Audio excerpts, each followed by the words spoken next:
C'est devant une cinquantaine de personnes que Bernard Lord, qui représente l'ensemble de l'industrie du cellulaire, est venu présenter des pistes de solutions pour améliorer l'étendue du réseau. Pour lui, 4 solutions sont possibles. D'abord, accroître le taux d'amortissement par les équipements de télécommunications de 30 à 50 %.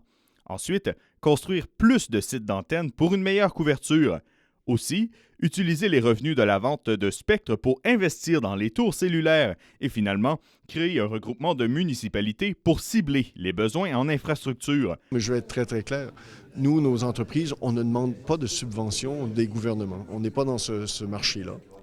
Pour le député fédéral, cette rencontre a été l'occasion d'en apprendre beaucoup. Il y a des possibilités qu'on peut s'organiser nous-mêmes pour aller, avec l'appui des entreprises, être capable d'avoir un service amélioré. Et ça veut dire que la balle est dans notre camp potentiellement.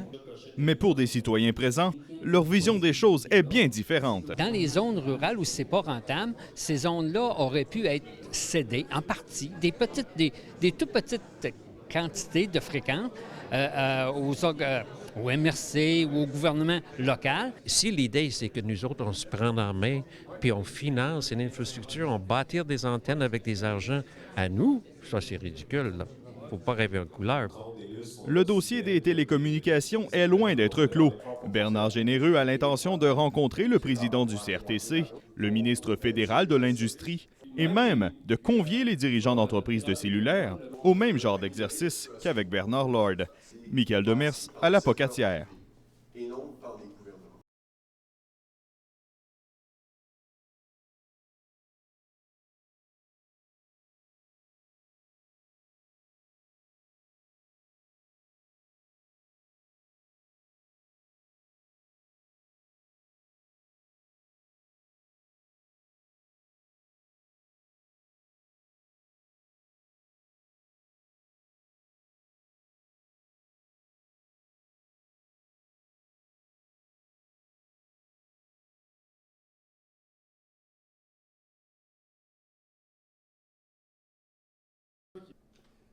L'amortissement, la dépréciation des investissements en capitaux qui sont faits dans le réseau. Qu'est-ce que ça veut dire?